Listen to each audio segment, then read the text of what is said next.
नमस्कार. 8:30च्या बातमीपत्रात मी विजय कदम आपलं स्वागत करतो. सुरुवातीला एक नजर ठळक बातम्यांवर.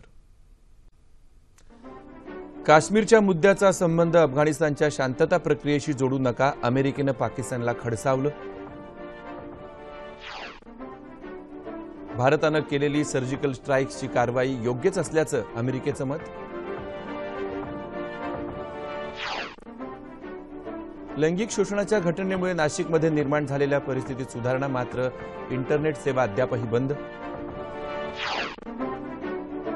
मोहर्रमच्या मिरवणुकीत 2 गटांमध्ये झालेल्या दगडफेकीनंतर भिवंडीमध्ये तणाव, मात्र परिस्थिती नियंत्रणात. आणि डेमोक्रॅटिक पक्षाचे डोनाल्ड ट्रम्प अमेरिकेच्या राष्ट्राध्यक्ष पदावर निवडून येणं धोकादायक असल्याचं संयुक्त राष्ट्रांच्या मानवाधिकार प्रमुखांचं मत. नमस्कार आणि सविस्तर वृत्त. भारताची उरी इथल्या लष्करी तळावर झालेला हल्ला म्हणजे सीमेपलीकडून होणाऱ्या दहशतवादाचं स्पष्ट उदाहरण असून त्याविरोधात भारतानं केलेली कारवाई समर्थनीय असल्याचं अमेरिकेनं म्हटलंय. प्रत्येक देशाला स्वसंरक्षणाचा अधिकार आहे, मात्र शस्त्रसज्ज असलेल्या आणि 3 युद्धांचा अनुभव घेतलेल्या शेजाऱ्यांनी संयम बाळगण्याची ही गरज आहे, असं मत अमेरिकेच्या व्हाईट हाऊसमधले दक्षिण आशिया संदर्भातले प्रवक्ते पीटर लेव्हॉय यांनी व्यक्त केलं.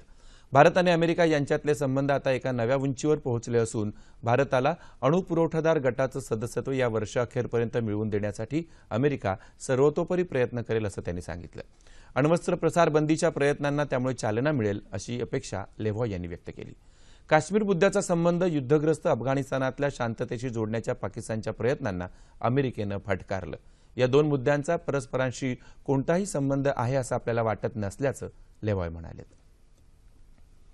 काश्मीरमध्ये पंपोर इथं दहशतवादी आणि सुरक्षा रक्षक यांच्यात झालेल्या चकमकीनंतर केंद्रीय गृहमंत्री राजनाथ सिंग यांनी जम्मू काश्मीरसह देशभरातल्या सुरक्षा व्यवस्थेचा व्यापक आढावा घेतला.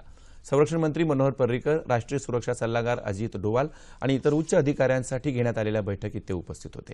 भारत पाक सीमेवर तसंच प्रत्यक्ष नियंत्रण रेषेवर काय परिस्थिती आहे याची माहितीही अधिकाऱ्यांनी राजनाथ सिंग यांना दिली. देशभरात कुठेही जातीय सलोखा धोक्यात येईल अशा घटना घडू नयेत आणि कायदा सुव्यवस्था बिघडू नये याकरता केंद्रीय गृह मंत्रालयानं सगळ्या राज्यांना चोख बंदोबस्त ठेवण्याचे निर्देश आधीच दिले आहेत.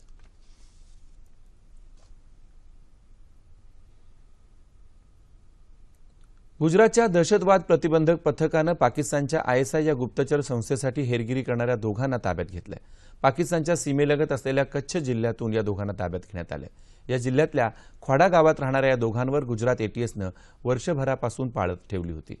या दोघांच्या घरावर छापा घातल्यावर एक मोबाईल फोन आणि पाकिस्तानी सिम कार्ड जप्त करण्यात आल्याची माहिती पोलिसांनी दिली.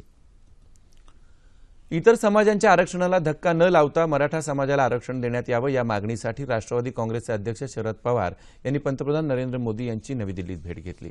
मराठा समाजातले बरेचसे लोक शेतीवर अवलंबून असल्यानं इतर समाजांना मिळणाऱ्या सवलती आणि सुविधा या समाजालाही मिळाव्यात, असं ते म्हणाले. याबाबत संसदेनं सर्वसहमतीनं निर्णय घ्यावा, असं त्यांनी सांगितलं. ऊस कारखानदारांच्या आणि साखर कारखान्यांच्या समस्याही त्यांनी पंतप्रधानांच्या कानावर घातल्या.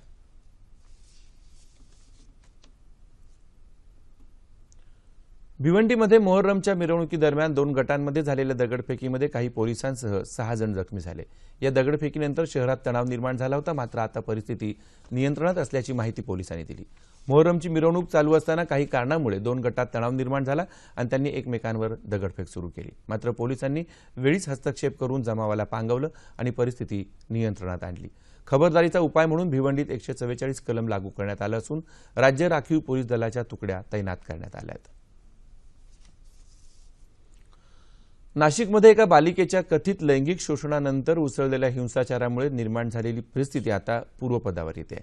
शहराच्या काही भागात दगडफेकीचे आणि वाहनांची नासधूस करण्याचे तुरळक प्रकार वगळता शहरात शांतता होती. मात्र इंटरनेट सेवा अद्यापही बंद असून राज्य परिवहन मंडळाची बस सेवा मर्यादित प्रमाणात सुरू झाली आहे. शहरामध्ये काल पोलिसांनी तणावग्रस्त भागामध्ये पथसंचलन केलं. सातपूर, पाथर्डी फाटा, लेखानगर आणि राणेनगर भागामध्ये दगडफेकीच्या घटना घडल्यानं पोलिसांना अधिक सावधगिरी बाळगावी लागली. मात्र या घटना वगळता परिस्थितीत बरीच सुधारणा झाली असल्याची माहिती पोलिसांनी दिली. कौशल्य विकासाद्वारे तरुणांना जुन्या व्यवसायाकडे वळवून उद्योगांच्या माध्यमातून जाती व्यवस्था निर्माण करण्याचं काम सरकार करत आहे, असा आरोप भारिप बहुजन महासंघाचे अध्यक्ष प्रकाश आंबेडकर यांनी केला. धम्मचक्र प्रवर्तन दिनानिमित्त भारतीय बौद्ध महासभेच्या धम्मसभेत ते अकोल्यात बोलत होते. मराठा आरक्षण हा स्वकीयांमधला लढा आहे. आरक्षण नसल्यानं प्रगती खुंटली असं ज्यांना वाटतं त्यांनीच याचं उत्तर शोधावं असा सल्ला त्यांनी यावेळी दिला. शेजारील राज्यात 85% आरक्षण दिलं जातं, त्या धर्तीवर राज्यात आरक्षण देणं शक्य असल्याचं सांगत आरक्षणाच्या मुद्द्यावर सरकारची कोंडी झाल्याचं आंबेडकर म्हणाले. भारतीय लष्करानं केलेल्या सर्जिकल स्ट्राईक कारवाईचं त्यांनी कौतुक केलं. प्रकाश आंबेडकर यांनी अकोला शहरातून भव्य रॅली सुद्धा काढली.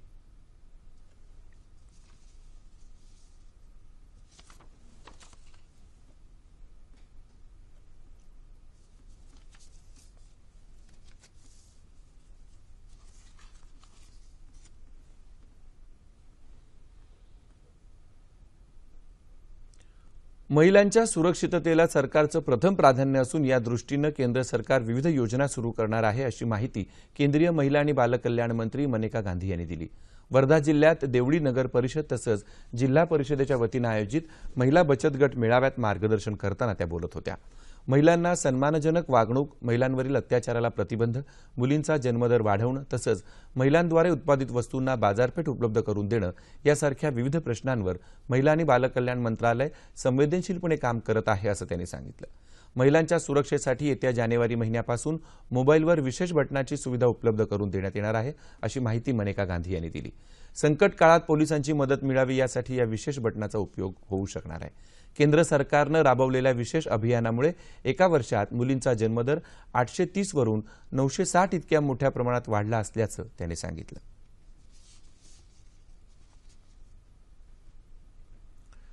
राज्यातल्या बालकांच्या पोषण आहाराबाबत एकच धोरण असावं आणि त्यासाठी विविध विभागाच्या सचिवांनी विस्तृत चर्चा करून येत्या 15 दिवसात राज्याचं पोषण धोरण तयार करावं असे निर्देश मुख्यमंत्री देवेंद्र फडणवीस यांनी दिले आहेत. कुपोषण निर्मूलनाबाबत मुख्यमंत्र्यांच्या मुंबईतल्या निवासस्थानी घेण्यात आलेल्या आढावा बैठकीत ते बोलत होते.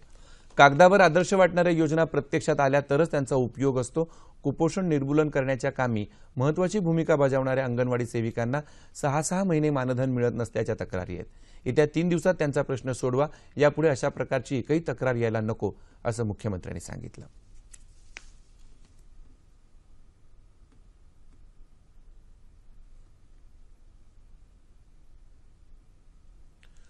राज्यातल्या 29,000 गावांमध्ये 2018 सालापर्यंत हायस्पीड इंटरनेट पोहोचवण्यासाठी राज्य सरकार 5,000 कोटी रुपयांहून अधिक गुंतवणूक करणार असल्याचं मुख्यमंत्री देवेंद्र फडणवीस यांनी सांगितलं. डिजिटल इंडिया आणि मेक इन इंडिया हे उपक्रम यशस्वी होण्यासाठी सिस्को या कंपनीबरोबर राज्य सरकारनं भागीदारी केली आहे. या कंपनीच्या पुण्यातल्या प्रकल्पाचं ऑनलाईन उद्घाटन मुख्यमंत्र्यांनी मुंबईतून केलं तेव्हा ते बोलत होते.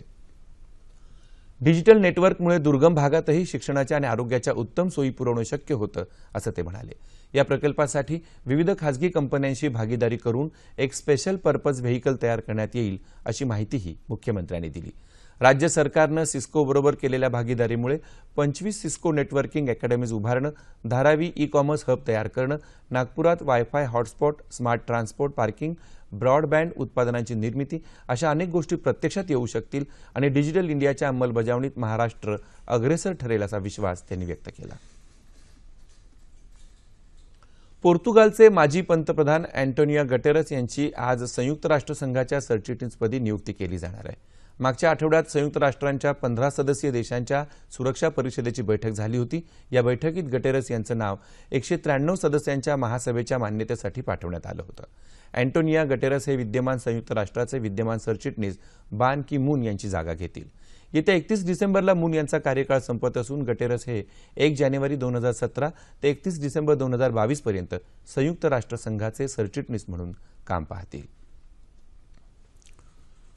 डेमोक्रॅटिक पक्षाचे डोनाल्ड ट्रम्प अमेरिकेच्या राष्ट्राध्यक्ष पदावर निवडून येणं धोकादायक आहे असं मत संयुक्त राष्ट्रांच्या मानवाधिकार प्रमुखांनी व्यक्त केलं. जिनिव्हा इथं घेतलेल्या पत्रकार परिषदेत ते काल बोलत होते.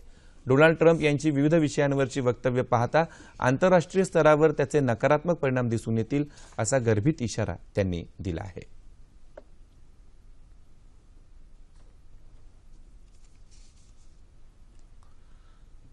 शेती व्यवसाय टिकवायचा असेल तर त्यासाठी नेमकं नियोजन आणि आधुनिक तंत्रज्ञानाचा वापर ही काळाची गरज असल्याचं प्रतिपादन राज्याचे माजी उपमुख्यमंत्री आणि राष्ट्रवादी काँग्रेसचे नेते अजित पवार यांनी केलं.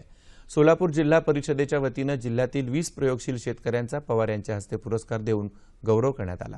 शेतकऱ्यांना मार्गदर्शन करणाऱ्या शेतकरी कुटुंबियांनाही यावेळी पुरस्कारानं सन्मानित करण्यात आलं. याप्रसंगी उपस्थितांशी संवाद साधताना पवार यांनी शेतीविषयक विचार मांडले.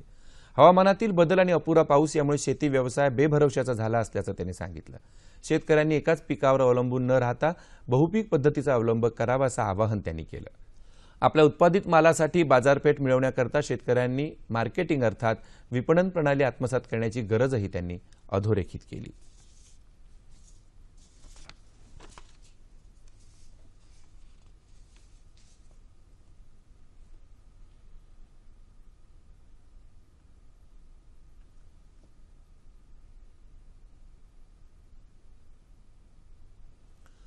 धुळे जिल्ह्यात ठिकठिकाणी बालाजी रथोत्सव साजरा होत आहे. रथोत्सवाला धुळे शहरात 133 वर्षांची परंपरा आहे, तर सोनगीर इथं 161 आणि बेटावर इथं 142 वर्षांची परंपरा या रथोत्सवाला आहे. शिरपूरमधल्या रथोत्सवाला 147 वर्षांची परंपरा आहे. या सर्व ठिकाणी भाविक प्रति तिरुपती बालाजीची पूजा करतात.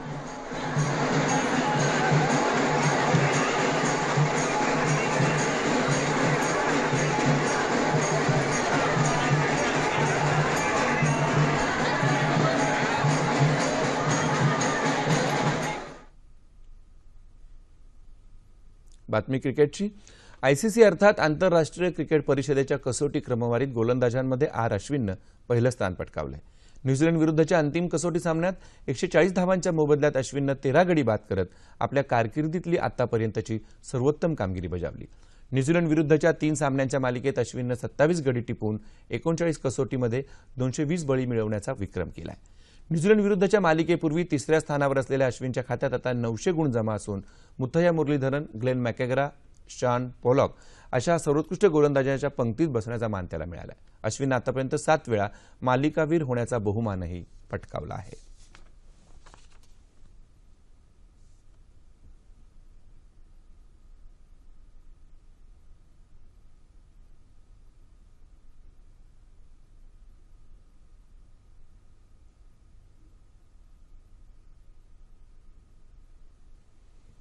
ब्रिक्स देशांच्या 17 वर्षाखालील खेळाडूंच्या फुटबॉल स्पर्धेत आज भारताची लढत बलाढ्य ब्राझील बरोबर होणार आहे. या स्पर्धेमध्ये भारतानं अद्याप एकही विजय मिळवलेला नाही, त्यामुळे हा शेवटचा सामना जिंकून या स्पर्धेत आपली छाप पाडण्याचा भारताचा प्रयत्न असेल. मात्र ब्राझीलचा लौकिक पाहता भारतासाठी हे आव्हान खडतर मानलं जात आहे.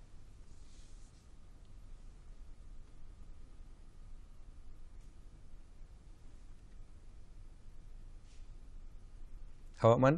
येत्या 24 तासात कोकण आणि दक्षिण मध्य महाराष्ट्रात तुरळक ठिकाणी मेघगर्जनेसह पाऊस पडण्याची शक्यता हवामान विभागानं वर्तवली आहे. उत्तर मध्य महाराष्ट्र, मराठवाडा आणि विदर्भात हवामान प्रामुख्यानं कोरडं राहण्याचा अंदाज आहे. शेवटी पुन्हा एकदा ठळक बातम्या. काश्मीरच्या मुद्द्याचा संबंध अफगाणिस्तानच्या शांतता प्रक्रियेशी जोडू नका, अमेरिकेनं पाकिस्तानला खडसावलं. भारतानं केलेली सर्जिकल स्ट्राईकची कारवाई योग्यच असल्याचं अमेरिकेचं मत.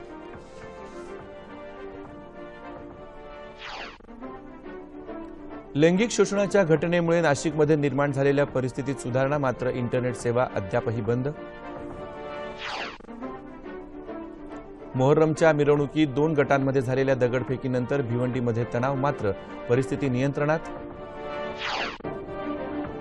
आणि डेमोक्रॅटिक पक्षाचे डोनाल्ड ट्रम्प अमेरिकेच्या राष्ट्राध्यक्षपदावर निवडून येणं धोकादायक असल्याचं संयुक्त राष्ट्रांच्या मानवाधिकार प्रमुखांचं मत. याबरोबरच हे बातमीपत्र संपलं. पुन्हा भेटूया सकाळी 11:30 वाजता सह्याद्री वाहिनीवर. नमस्कार.